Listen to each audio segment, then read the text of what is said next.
Bonjour Georges. Ah, on t'entend pas. Bonjour Pedro, bonjour à tous. Excusez-moi, le micro a été coupé. Désolé pour le petit retard. Voilà, alors ta connexion semble un peu faiblichonne ce matin. Non, mais ça va mieux là. Alors, Voilà, c'est peut-être la dernière fois que que je ferai en tout cas cette matinale avec ce décor ouais, tout de à fait. l'ancien lieu où nous faisions nos émissions. Alors, je sais pas comment ça va ce matin toi. Heu, Moi qui étais très fan dans les années 90 de 2 séries, Aux frontières du réel et Au-delà du réel, j'ai assisté ce matin à une matinale où j'avais l'impression que c'était au-delà des frontières du réel. Vu comment, l'animateur était totalement à l'ouest et que leur régie aussi était totalement à l'ouest, c'est impressionnant comment, les gens de droite, avec beaucoup de moyens, sont incapables d'être professionnels. Bon, bref, c'est Tu parles de la matinale chez les gens de Frontières. oui, c'est pour ça que Et j'ai je pense que le journaliste, j'ai un peu agacé en critiquant la présence de Éric Zemmour et Sarah Knafo à la cérémonie d'investiture de Donald Trump.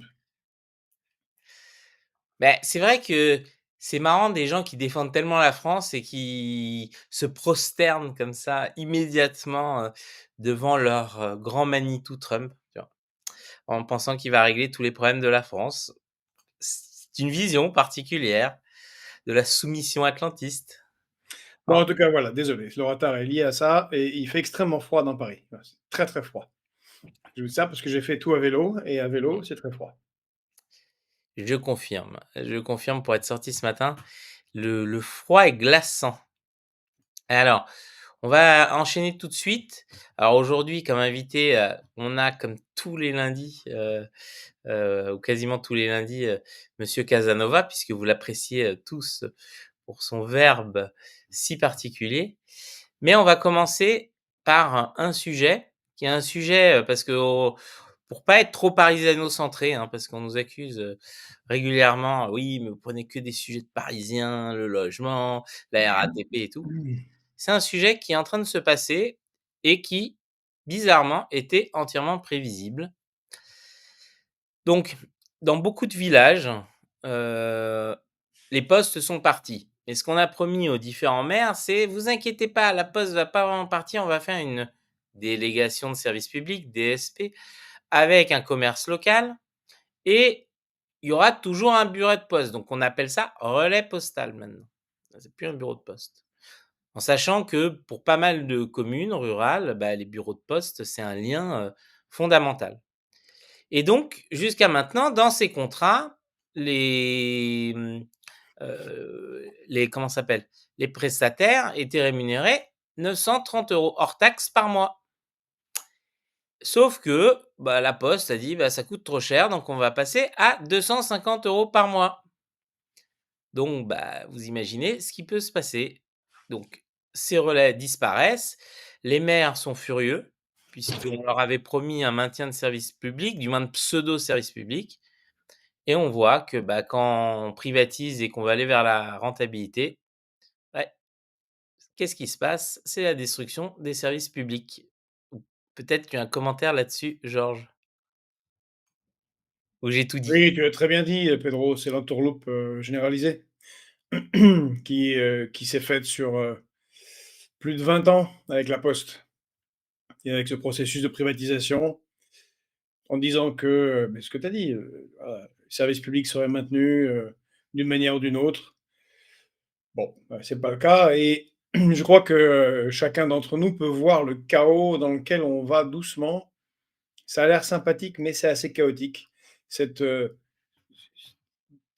c'est pas dizaines, mais déjà une 7 ou 8 différents services postaux, semi-postaux, une bonne dizaine de lieux de réception, des DHL, des Mondeo, des ceci et des cela, des, Mondial Relais, des comment ça s'appelle le truc des, Relais colis, oh, il y a Relais Colis, il y Colissimo. a, il y a Colissimo, mais ça c'est la Poste. Bref, et qui se font, non plus à la Poste, mais, dans des boutiques de téléphonie, dans des boutiques de parfois dans des boulangeries, dans des magasins de vêtements. Bref, franchement, l'extérieur, c'est très, très, très, chaotique. La Poste s'est effondrée, elle a été privatisée, hem, voilà et c'est un exemple qu'on a souvent pris, en fait, pour parler, d'une autre Europe qui aurait pu être et qui peut toujours être d'ailleurs. Et si on avait voulu vraiment faire quelque chose de différent, plutôt que de s'aborder les différents services postaux, les mettre en concurrence, on aurait parfaitement pu conserver les services postaux nationaux et mettre en commun au niveau européen ce qui fonctionne bien euh, et dans chacun des pays et le partager entre les pays, chacun conservant sa poste nationale, mais étant lié aux autres et faisant un grand service postal européen. Non, on a préféré mettre tout le monde en concurrence et créer une multitude d'opérateurs privés qui fonctionnent beaucoup moins bien qu'avant. Et comme il dit, on avait le meilleur service postal au monde. Il faut savoir que la monnaie, l'armée et la poste sont les 3 premières institutions en général, d'un État souverain. On a même eu l'aéropostale qui est avec, des personnalités célèbres dans l'aéropostale. Hem, Oui, oui. heu, On a Ankou Stinger qui a écrit les armoires à colis qui se font piller, dans les rues, oui, ça arrive. Heu, mmh, ce qui est sûr, c'est qu'on voit, clairement, sur cette destruction. Ce qui est terrible, c'est que au-delà de la question purement financière, un des films les plus populaires dans la France des 20 dernières années, c'est Bienvenue chez Ch'ti et Bienvenue chez Ch'ti, c'était quoi? C'était l'histoire justement d'une agence de poste de province comme ça et donc on voit que ça faisait partie, c'était vraiment le truc pittoresque typique. La disparition, de ces relais postaux, c'est pour des endroits, en fait, la disparition de tout ce qui reste comme service. Il y aura plus rien. Parce que gé déjà les mairies sont ouvertes parfois 1 heure par semaine. Là, voilà, c'est on comprend le désarroi de ces maires-là, c'est vraiment il y aura plus de service public. Généralement, ils n'ont plus d'école, pas de crèche. Voilà, qu'est-ce qui leur reste? Donc après, ça devient intégré dans des communautés de communes et cetera et ces identités communales disparaissent. Enfin bref. Bref. Ah mais pour, c'est le chaos, mais effectivement, pour les gens qui sont dans ce qu'on appelle la France périphérique, dans les petites, bourgades, de la diagonale du vide, comme on le dit péjorativement de la France, bah, maintenant, y compris pour retirer les colis, les gens doivent, mettre de l'argent, c'est-à-dire y aller avec leurs propres moyens de transport, des véhicules, ça prend du temps, voilà. Tout Ça va à être fait. difficile d'argumenter qu'il s'agit d'une amélioration et ça rend encore plus compliqué la relocalisation des populations, dans ces zones parce que, bon, bah, déjà, c'est difficile pour les écoles, c'est difficile pour les services publics et si en plus il y a pas de poste, franchement, C'est clair, c'est clair et ben justement, sur ces bonnes nouvelles, on va parler d'un sujet. Alors c'est un sujet, heu, qu'on a beaucoup évoqué ici et malheureusement les prédictions les pires, sont en train, de devenir une réalité. On a évoqué plusieurs fois les cas Stellantis, le fait que, bah, la Chine prenait beaucoup d'avance, que, notre industrie qui était si, puissante et pertinente, bah, même celle des Allemands prenait du retard. Qu'après, on a demandé l'Union européenne a demandé à la Chine maintenant des transferts de technologie et maintenant on se demande si en fait, est-ce que ça sert à quelque chose de continuer à fabriquer des voitures tellement on est à la ramasse et alors on le voit, hein, donc certains se posent la question, disent que c'est en train, on est en train de perdre énormément d'emplois, donc il faudrait peut-être changer d'industrie. Faut se rendre compte du délire. C'est-à-dire, c'est un aveu, total de défaite. Mais on voit que justement, de l'autre côté, plusieurs usines donc, d'Europe et d'Amérique du Nord pourraient fermer en 2025, donc qui montre bien la la gravité du problème. De l'autre, on a des tribunes, donc dans l'humanité, qui disent: «Bah, au final, il faut arrêter de faire des voitures électriques», ce sur quoi les Chinois sont très forts parce que, bah, on n'y arrive plus. Mais ce n'est que reculer pour mieux sauter. Et la dernière pan, donc c'est pour ça que pour moi tout ça fait partie d'un tout. Je vais laisser Georges commenter après. Mais qu'est-ce qu'on voit? Et ça aussi, on était parmi et Jacques Sapir l'a dénoncé ici, Georges l'a dénoncé ici. Qu'est-ce qui se passe? Sur la finance et sur l'industrie, les États-Unis accentuent leur domination mondiale. Et donc on voit que l'enjeu, et en particulier avec la nouvelle présidence de Donald Trump, ça va être de consolider ça et qui sait, au détriment de qui? De nous. Donc Georges, est-ce que tu as un commentaire à faire là-dessus, sur la désindustrialisation, terrible? Même dans là où on avait une industrie, bah, ça semble foutu. Non, j'ai aucun commentaire. Allez, vas-y, Et c lâche-toi. Non, je taquine, parce qu'il arrête pas de me demander: «Est-ce que tu as un commentaire?» On est là pour ça, mais il me demande quand même si j'ai un commentaire. Donc j'essaye pour une fois, et beh, j'en ai pas. Sérieusement? Non, je plaisante, je plaisante. Bah, il t'a embêté, hein? C'est marrant. Non, bon, hem, oui, c'est sidérant. Sidérant d'impréparation. Pourrais-je rajouter à ce que tu as déjà dit très clairement? On voit bien ce que ça coûte de ne pas avoir une politique planifiée en ce qui concerne l'industrie, que ce soit au niveau national ou au niveau européen. Et c'est encore pire au niveau européen.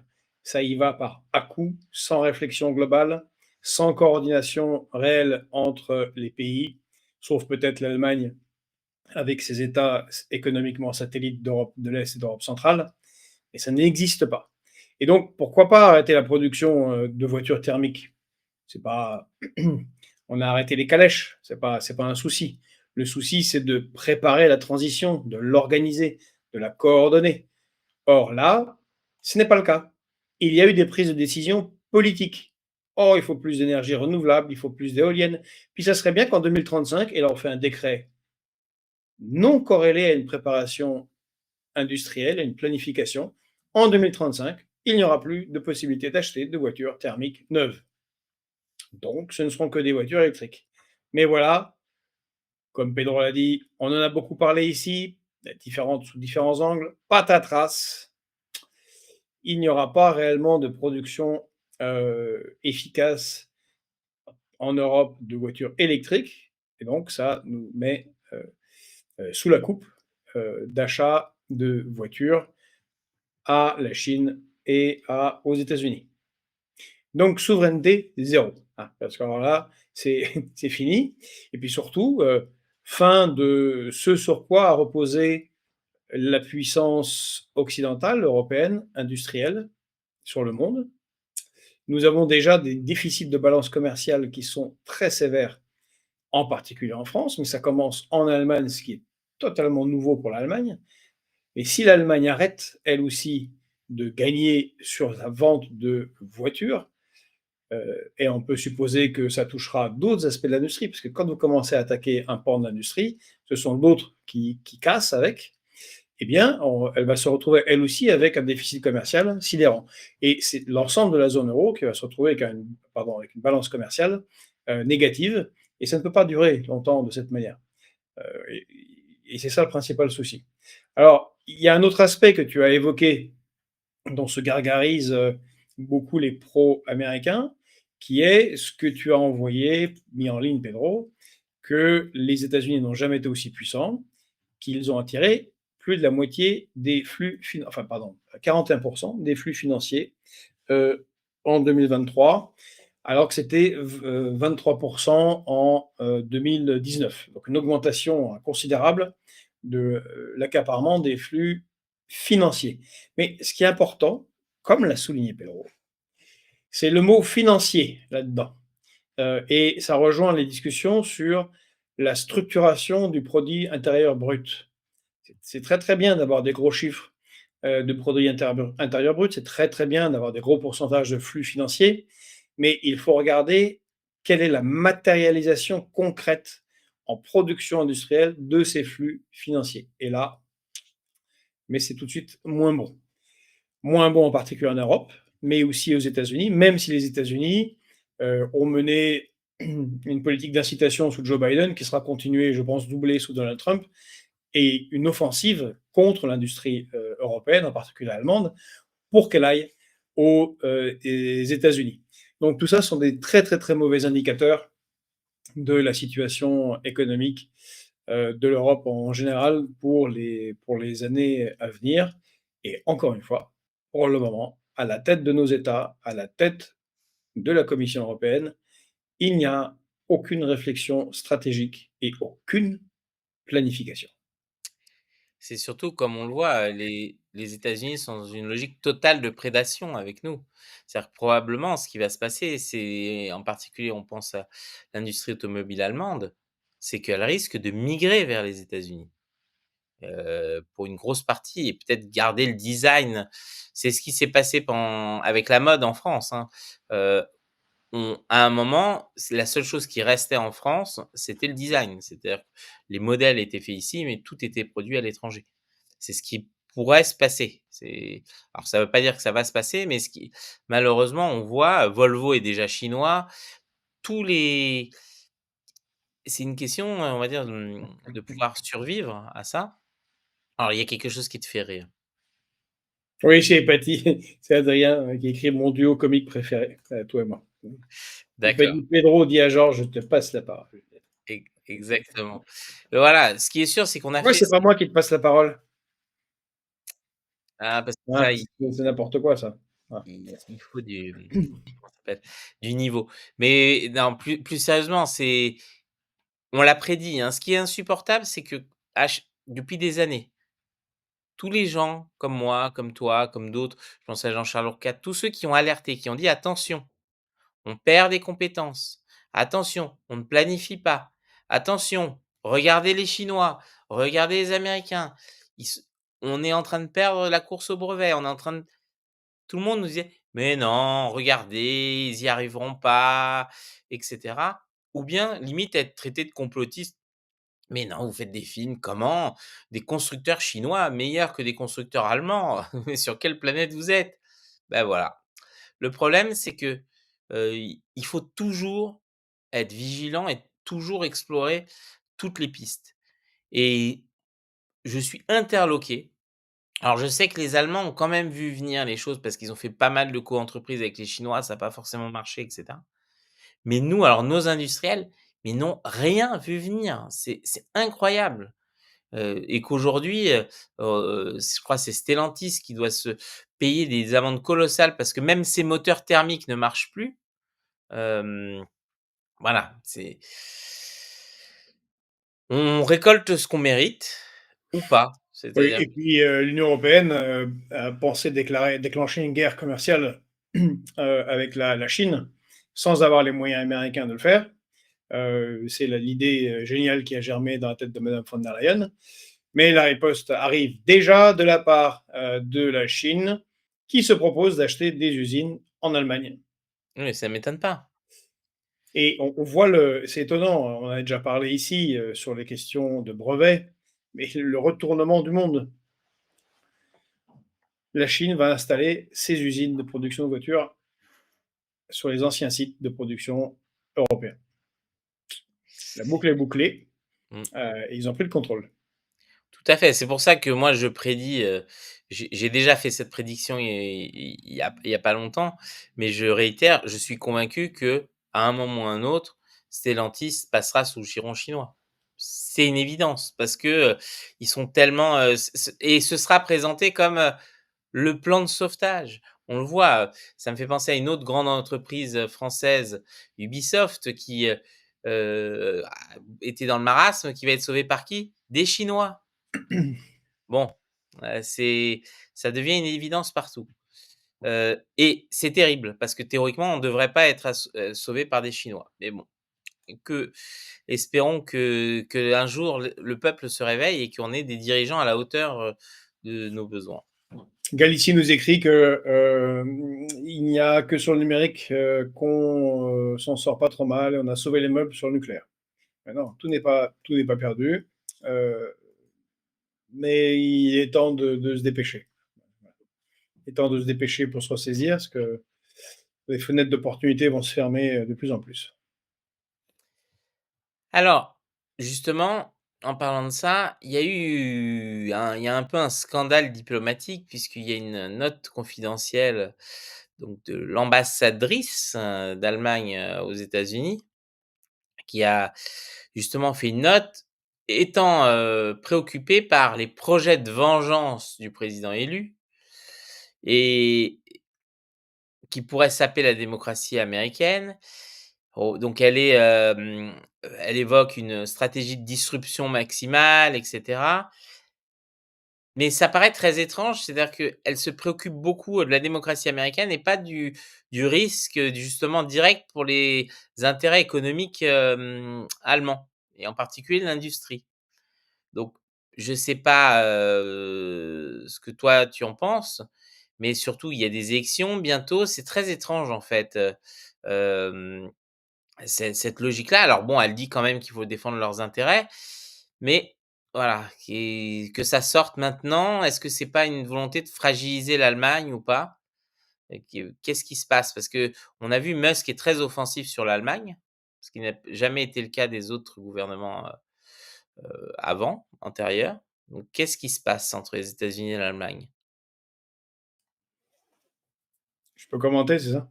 Oui, Bah, juste sur le sujet précédent et il y a une discussion sur le fil, heu, Hippolyte qui échange avec Adrien, que la Chine a depuis plusieurs années copié l'école centrale, qui était une négociation entre un ministre français, on s'en fiche lequel, c'est vrai, et son homologue chinois. Non, non, mais les Chinois ont toujours bien copié, ce qui fonctionnait bien. D'ailleurs, comme, le système, scolaire français, avant qu'il ne soit effondré, a été copié par Singapour. On doit nos problèmes, à nous-mêmes. Et donc sur cette, note, de l'ambassade d'Allemagne aux États-Unis qui a fuité, bon, on ne sait pas si elle a été fuitée ou si elle a enfin, si elle a réellement fuité ou si elle a été fuitée volontairement, ça indique surtout, une grande panique, de ceux enfin des dirigeants européens actuels et c'est très, très compliqué de leur part parce qu'ils sont tous très atlantistes, c'est-à-dire tous très inféodés aux États-Unis, mais là, le maître, quelqu'un qui ne leur plaît pas ou qui les inquiète et et qui a décidé de faire un chamboule-tout, dans bien des domaines, y compris dans la politique intérieure des pays, européens, comme c'est visible en en, en en Allemagne. Alors c'est intéressant, que, l'Allemagne, a enfin plutôt, comment dire? Je trouve ça cocasse que l'Allemagne s'intéresse des problèmes de la démocratie intérieure, américaine. Devrait d'abord se préoccuper des problèmes, de la démocratie intérieure en Allemagne, car je sais qu'il y a des fans de l'AfD, mais la manière dont les choses sont en train de se goupiller avec une crise parlementaire, politique allemande dans un contexte de crise économique naissante qui va s'aggraver avec la désindustrialisation et selon les analystes qui connaissent l'Allemagne, qui nous disent que ce coup-ci, l'AfD ne va pas prendre le pouvoir, mais ce sera la prochaine fois à la suite d'une crise politique qui va venir beaucoup plus rapidement et qui va s'accélérer, me rappelle des moments assez désagréables en Europe où l'Allemagne a mal tourné. Et donc, les Allemands devraient plutôt s'occuper de leurs affaires plutôt que d'aller se demander comment la démocratie se passe dans tel ou tel pays, en l'occurrence les États-Unis. Et en parlant d'Allemagne, il y a un autre sujet qui, en ce moment, c'est le conflit entre la ministre des Affaires étrangères d'Allemagne et et le chancelier allemand démissionnaire Olaf Scholz sur le versement d'une aide de 3 milliards ou pas à l'Ukraine. Olaf Scholz l'ayant bloqué, euh, puisque de nombreux politiques considèrent en Allemagne qu'il faudrait mieux l'utiliser pour les plus précaires dans le pays. Et la ministre écologiste verte allemande des Affaires étrangères, elle étant une des plus va en guerre en Europe, elle souhaite que cet argent soit, quelles que soient d'ailleurs, elle a dit, quelles que soient les conséquences pour l'Allemagne, soit versé à l'Ukraine pour qu'elle puisse continuer la guerre. Bon, il y a quelque chose de pourri au royaume d'Allemagne, pour paraphraser Shakespeare. Alors, en parlant de guerre justement, il y a un conflit, il y a un cessez-le-feu. Apparemment ce matin, il y a eu des échanges d'otages. Alors, je revérifie, hein, parce que ça change tellement vite dans ce conflit-là. Donc il y a des, donc on voit donc on va rafraîchir, hein, parce que ça se trouve, le cessez-le-feu, a déjà fini. Non, il y a eu donc des libérations. Ça semble, plus ou moins, tenir. D'un côté, on se rend compte que, géopolitiquement, il semble que Trump et en particulier son émissaire ait vraiment eu on va dire, son mot à dire. C'est plutôt eux qui ont poussé, Israël à, à justement plier. C'est un peu on va dire un échec pour Israël parce qu'au final, ils n'ont pas réussi à éliminer complètement le Hamas qui malgré, toutes ces décapitations, de chefs et cetera, continue d'exister. Alors c'est une bonne nouvelle pour toutes les familles, des otages. Je pense aussi aux ressortissants français qui étaient en otage, mais aux autres. Mais bon, est-ce que c'est quelque chose qui va durer ou est-ce que tu penses justement que cette action de Trump, un peu ferme pour, forcer, et tu vas nous raconter un peu peut-être les conditions dans lesquelles ça s'est fait, heu cette paix, va durer ou est-ce que, c'est que juste un moment de pause? Non, c'est clairement c'est clairement une pause extrêmement fragile. Ce qui est intéressant, c'est la manière dont, s'est fait cet accord et ce qu'il dit des États-Unis et ce qu'il dit des démocrates. Et en même temps, ça va être compliqué de savoir ce qui va se passer. Mais de la manière dont cela s'est passé, on le sait parce que c'est le journal israélien Haaretz qui en a fait le compte rendu, puis qui a été confirmé par différents acteurs sur ce dossier. C'est bien l'envoyé de Trump qui, sûrement par des menaces très claires, a obtenu, ce cessez-le-feu et ces échanges de prisonniers. Alors certes, ça ressemble un peu au «plan» entre guillemets qu'avait proposé Joe Biden il y a de cela plus de 10 mois, mais sans que ce soit réellement mis en œuvre. Or là, on a même le Hamas, imagine le Hamas et Haaretz, le Hamas qui a dit: «Non, non, s'il y a eu un cessez-le-feu, c'est grâce, heu, à l'envoyé spécial de Donald Trump et à la décision de Donald Trump». Alors ce que cela nous dit, c'est que les États-Unis, comme on l'a toujours analysé d'ailleurs, hein, comme l'a analysé Jeffrey Sachs, comme l'a analysé John Mearsheimer, comme l'ont analysé beaucoup de connaisseurs du dossier, ont toujours eu en main la capacité d'arrêter le conflit en une semaine. C'était les propos de Jeffrey Sachs depuis maintenant, enfin depuis le 7 octobre, depuis les attentats du 7 octobre. Trump le prouve. Donc il met dans une situation très embarrassante d'abord les démocrates, Joe Biden et Kamala Harris.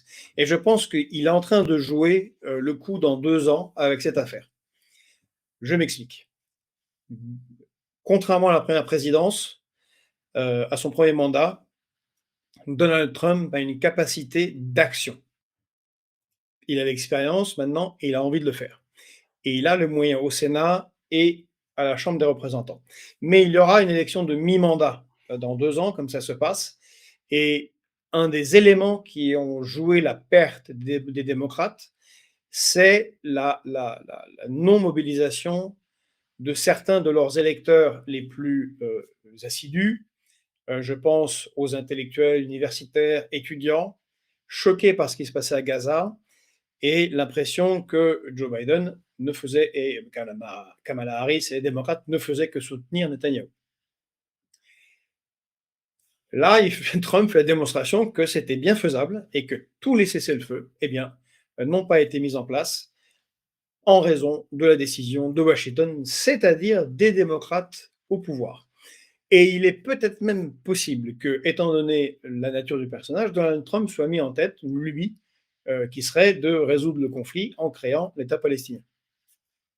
On verra, mais il faut bien savoir que pour le moment et depuis les 20 dernières années, la non-reconnaissance de l'État d'Israël, la non-création d'un État palestinien à côté d'un État israélien n'est bloquée que par un seul pays, les États-Unis. Donc si les États-Unis agissent, eh bien peut-être que ce conflit extrêmement long pourra se débloquer. L'autre aspect, c'est comment se fait cette pression. Eh bien, tout simplement, comme nous l'avons dit ici, comme ça a été dit par les analystes dont je vous ai parlé, eh bien qu'il suffit que le Washington menace de ne plus financer la guerre et de ne plus envoyer de munitions pour que ça s'arrête net. Il n'y a pas de capacité opérationnelle de l'armée israélienne sans soutien massif des États-Unis. Je pense que la même menace a été faite au Hamas par ce représentant de Donald Trump, de leur dire que si vous ne faites pas votre part du job, eh bien, ça va finir en bain de sang pour vous, mais cette fois-ci avec le soutien des États-Unis. Alors, le moment de la libération des otages a montré aussi que le Hamas n'était pas défait, qu'il avait même des véhicules qui ont pu sortir. Ça a dû être assez agaçant et mettre en Netanyahou en situation difficile. D'ailleurs, un des soutiens d'extrême droite de son gouvernement a quitté la coalition actuelle, fragilisant sa position. Et il a dû être assez agacé puisqu'il il avait plutôt le vent en poupe, Netanyahou, depuis le changement de régime en Syrie et l'extension du Golan. Maintenant, on ne sait pas qu'est-ce qui a été promis quel est l'aspect positif pour Israël qui a été vendu à Netanyahou par le porte-parole de Donald Trump. Ça se trouve, c'est encore plus de colonisation de la Cisjordanie. Peut-être ont-ils évoqué une éventuelle offensive sur l'Iran. On n'en sait rien du tout. On verra ce qu'il en sera. Mais il est clair qu'une chose, c'est que Donald Trump a envie et a déjà réussi à marquer l'histoire, en tout cas par son action dans cette région du monde. Tout à fait. Alors, il y a plusieurs rumeurs aussi. Ce serait que les États-Unis changeraient leur focus, ou bien que Netanyahou, voyant la sénilité de Biden, en a profité toutes ces années pour faire un peu ce qu'il voulait, parce qu'il savait que le président lui-même ne pouvait pas trop s'opposer. Et donc, il a surfé là-dessus, et que maintenant qu'il y a une vraie présidence, bah voilà, c'est plus compliqué. Mais tout le monde dira de sa petite théorie. Ce qui est sûr, c'est qu'il faut observer, et on verra bien si ça dure plus d'une journée, parce que généralement les trêves là-bas ne durent pas très longtemps. Donc si ça passe la semaine, on peut se dire que peut-être que c'est quelque chose qui effectivement, comme Non, mais tu ça dis. peut durer plusieurs semaines, mais les conditions ne sont pas réunies pour qu'il y ait une. On a toujours le Hamas qui souhaite la destruction d'Israël et un gouvernement d'extrême droite israélien qui souhaite le dégagement de tous les Palestiniens. Donc, si ce sont ces lignes-là politiques qui restent, bien évidemment qu'à un moment, ça sautera et que le conflit reprendra.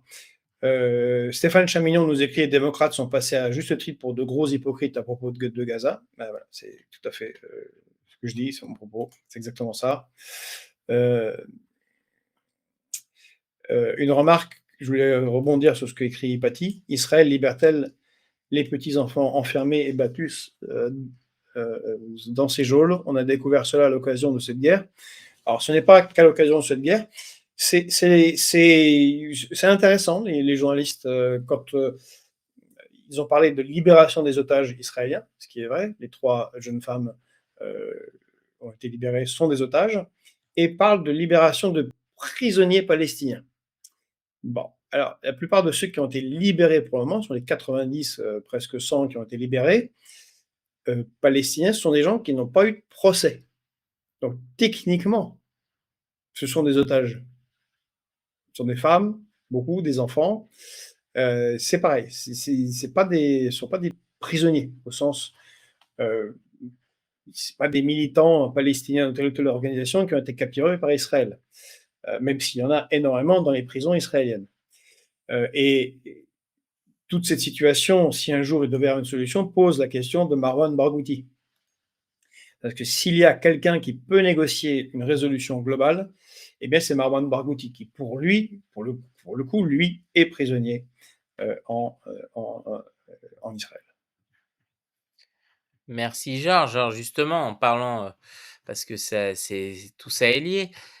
En même temps, la Russie a signé un accord stratégique avec l'Iran, un nouveau partenariat, stratégique. On voit effectivement, que bon, Téhéran, qui tout le monde dit très affaibli et cetera. Alors ils ont fait pas mal de vidéos virales ces jours-ci en montrant des bases souterraines avec plein de bateaux et cetera. Bon, c'est difficile de savoir ce qui est vrai ou pas, mais ce qui est sûr, c'est que ce partenariat est réel. Et à ton avis, pourquoi, la Russie, s'engage avec une entité aussi sulfureuse que l'Iran? Parce qu'on pourrait se dire, l'Iran, c'est pas forcément le meilleur allié, mais surtout pourquoi en fait, ça va poser problème justement dans le conflit israélien aussi puisque, l'Iran est un gros acteur dans ce coin-là? Ouais, il n'y a pas de question de meilleur allié ou pas meilleur allié, Pedro. Ce sont des considérations géopolitiques. L'Iran et la Russie ont toujours été proches, ou il y a longtemps en affrontement, mais c'est toujours été rentable pour eux d'être proches. L'Iran est membre à part entière des 9 pays principaux BRICS. L'Iran est un acteur important de l'Organisation de coopération de Shanghai, donc ce qui est plutôt un pendant militaire. Euh, L'Iran est proche de la Chine et forme une alliance triangulaire importante, Chine, Iran, Russie. La Russie est en train, et l'Iran et l'Inde, de construire, de mettre en place une route commerciale extrêmement importante qui va relier ces pays-là. Bon, du point de vue des intérêts de la Russie, c'est parfaitement logique. Ce qui est intéressant, c'est de constater que euh, cet accord est signé le vendredi, la veille du week-end, qui va précéder la nomination euh, de Donald Trump comme président des États-Unis. Or, on sait que Donald Trump et l'Iran, c'est beaucoup plus compliqué comme relation et qu'il y a une menace, un risque éventuel, peut-être, de conflit ou d'appui d'un conflit ou d'appui des États-Unis à Israël contre l'Iran. Iran affaibli un peu par la perte de son allié Bachar al-Assad de la Syrie, où elle avait des bases, des systèmes de radar, d'espionnage et le lien terrestre avec le Hezbollah au Liban. Ce que ça signifie aussi, c'est que maintenant, il s'agit d'un partenariat stratégique, donc d'un accord d'importance primordiale entre la Russie et l'Iran, et qu'on là, on rentre dans le jeu des alliances, et qu'un conflit avec l'Iran eh bien, entraîne la participation de la Russie, participation plus ou moins importante, à cet éventuel conflit à venir. Et on voit comment la Russie, en ayant noué un partenariat stratégique avant avec la Corée du Nord, eh bien, se met quelque part en garant de ces pays-là, jugés adversaires des États-Unis et contre lesquels, éventuellement, Donald Trump pourrait avoir des velléités d'agir de manière militaire. Ce qui rend les choses maintenant assez compliquées. Voilà. Donc il y avait, et le fait de le faire 3 jours avant son investiture marque, marque clairement, la crainte qu'il y ait une intervention d'une manière ou d'une autre américaine et que la Russie en dissuade fortement les États-Unis. Merci Georges. Alors, un petit sujet rapide. Alors, je vois que notre invité Gilles Casanova est arrivé. Alors, Bonjour Gilles. bonjour. Il y a, je sais pas si ça mérite vraiment un commentaire, mais donc, la ministre du Travail, Catherine Vautrin, estime que la chute du gouvernement a coûté 12 milliards d'euros. Alors tout ça, c'est parce que, beh, le fait que des choses n'ont pas été votées ou, ne se passent pas, alors en particulier des coupes budgétaires, coûteraient très cher. Le vrai sujet pour moi, c'est qu'effectivement, toute censure a un coût, qu'il soit politique ou et cetera, et ceux qui disent que ça ne coûte rien ou du moins que ça se passe facilement, c'est faux. Mais ce qui est important, c'est quel projet derrière, et quand on voit que la censure n'a abouti qu'au gouvernement Bayrou, on peut se demander, est-ce que vraiment tout ça pour ça, est-ce que ça valait le coup? Ça fait le lien avec, les déclarations de Mélenchon qui est furieux justement, contre le PS puisque le PS n'a pas voté la censure de François Bayrou, qui de toute façon, même si le PS avait voté, ne serait pas passé puisque le RN n'allait pas voter. Donc qu'est-ce que tu as à dire là-dessus, Georges? Ah, tu nous fais des cocktails là. Limite, Exactement. cocktail Vautrin Mélenchon. Drôle ça. Hem, mais Catherine Vautrin, qu'est-ce que tu veux?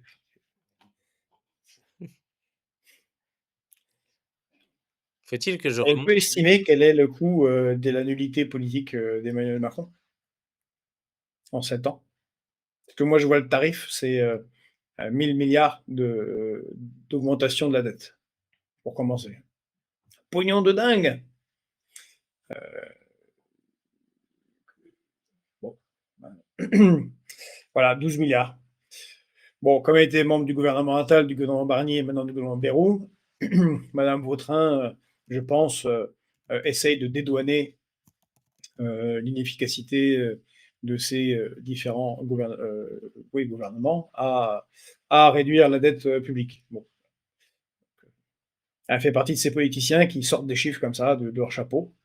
Donc 12 milliards, ça fait bien. Ouais. Donc ça a coûté 12 milliards. Mais elle peut je suppose que dans son idée, c'est de dire, regardez, c'est terrible, c'est insupportable ce qu'a fait l'AFI, le Nouveau Front Populaire et le Rassemblement National. Ça a coûté 12 milliards à la France. Ces gens sont vraiment complètement incompétents. Bon, elle pourrait envoyer la facture à l'Élysée, hein, si Emmanuel Macron n'avait pas dissous, il n'y aurait pas eu tous ces problèmes-là. Hein. Madame Vautrin, on vous renvoie à votre calculatrice. Et quant à Mélenchon, bah, c'est intéressant, c'est ce qu'on se disait ici l'autre jour, c'est que euh, Bayrou réussit ce qui n'a pas été réussi encore jusque-là et qui est un des objectifs d'Emmanuel Macron, c'est de mettre un coin euh, euh, et de fracturer le nouveau Front populaire. Euh, Mélenchon met de l'huile sur le feu qui a été attissé par le PS dans leur alliance. On en a reparlé déjà hier, le PS montre la nature, enfin, pardon, vendredi, la nature profonde qu'il a, c'est faire des promesses et puis ne pas les tenir. Bon, on est en Europe dans des logiques, on en a parlé beaucoup avec François Coq, de gouvernement de coalition minoritaire pour maintenir le statu quo, c'est-à-dire le maintien au pouvoir d'un extrême centre euh, inféodé aux États-Unis et inféodé aux oligarchies financières. Euh, Là, on a une tentative de découper le PS pour réussir enfin, découper le PS du nouveau Front populaire pour réussir à avoir une sorte de vague coalition baroque qui puisse tenir quelque temps avec François Bayrou à la tête. Quant à Mélenchon, bah, lui, il prépare les présidentielles. On n'a aucun candidat sérieux qui se détache dans le camp du Parti socialiste. Donc lui, voilà, il enfourche son cheval de la probité, de la vertu militante de gauche et du combat contre Emmanuel Macron, alors que les autres trahissent il prépare sa candidature pour les présidentielles de 2027. Merci Georges. Donc avant de passer, à notre invité Gilles, il y avait un dernier petit sujet. Alors, j'ai préparé un petit historique On est un là-dessus. peu en retard là. Ouais, Vas-y. tout à fait. Mais qui est le Quel sujet sujet là? alors du jour qui est, la question de TikTok et je vais, vous faire juste un tout petit historique de cette question-là. Donc ce qui est assez intéressant, c'est qu'il y a Donald Trump est à l'origine de la demande de blocage de TikTok et maintenant qui, revient un peu derrière parce que TikTok, ça représente surtout 170 millions d'Américains et donc il se rend compte que c'est bien impopulaire d'avoir bloqué et donc maintenant il dit que finalement il signe un ordre exécutif pour laisser le temps et propose plutôt que TikTok soit vendu entièrement à des Américains, qu'il y ait au moins 50 du capital américain. Mais comme on l'a vu depuis le début, les Chinois ne bougent pas. C'est-à-dire qu'ils ne cherchent pas à vendre, ça les intéresse pas, ils restent. Mais c'est surtout un point que j'aimerais évoquer et très rapidement parce que c'est un point qui est l'angle mort de tous les journalistes, personne n'en parle et c'est la réalité du problème de TikTok. C'est pas la question de la surveillance par les Chinois, c'est la question de l'accès aux données par les services de renseignement américains, en particulier la NSA et cetera.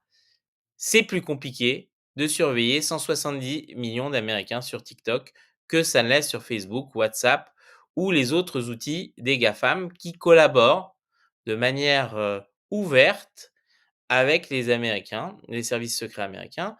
Ce qui permet, et on l'avait vu dans les révélations d'Edward Snowden, d'avoir des programmes comme Prism ou d'autres qui sont vraiment au cœur des réseaux sociaux et donc la complexité, c'est qu'avec les Chinois, ils sont obligés de faire des demandes à la maison mère en Chine, donc de dévoiler des programmes de surveillance qu'ils implémenteraient dans les réseaux sociaux, ce qui, pour un pays, qui adore surveiller le reste du monde, pose problème.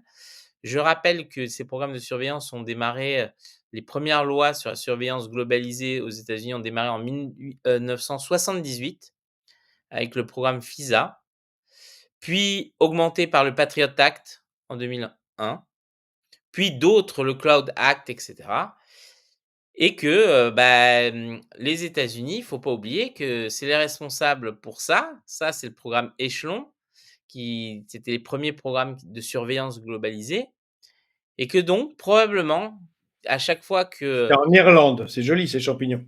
tout à fait, En Irlande. à chaque fois qu'ils nous disent: «TikTok est un danger pour la sûreté nationale des États-Unis», en réalité, c'est ce sujet-là. Parce que TikTok donne l'accès, hein, parce que les lois américaines les forcent à donner l'accès. Mais ce qui se passe, c'est que c'est plus long. Or, on sait très bien que dans le renseignement, la vitesse à laquelle on obtient l'information est clé. Et donc, le fait que les Américains ne peuvent pas implémenter dans un réseau social aussi important leur système de surveillance, pour moi, c'est ça le vrai sujet. Au-delà des questions de protectionnisme, et cetera, c'est qu'ils ne supportent pas de ne pas avoir la main sur quelque chose qui permette à leur population d'échanger plus librement. Donc peut-être tu as un avis et peut-être que Gilles en aura un Eh aussi. beh, non, j'ai pas d'avis justement, tu as très bien expliqué, c'est très intéressant et je pense que ça mériterait une émission spéciale de récapitulative de ce que tu viens de dire avec, quelques images, Mmh. car c'est un historique intéressant et cette logique de surveillance des citoyens au cœur des réseaux sociaux, C'est Snowden mérite qui en parle. oui, bien sûr, ça mérite d'en parler de manière, plus pédagogique, encore. Une émission spéciale Pedro sur ce sujet, ce sera très bien. Si tu veux, j'ai un très long, historique de toutes les législations justement, qu'ils ont mis en place et toutes les difficultés justement qu'ils ont eu à mettre en place avec TikTok. Alors c'est long, mais justement je suis assez d'accord avec toi. Ça mérite sur cet aspect-là, ça mérite quand même de qu'on creuse un peu parce que on est beaucoup trop, de une application où la plupart des gens disent des conneries ou dansent, on a du mal à voir le danger, pour la sécurité nationale, à part si le principe, c'est de pouvoir espionner des communications.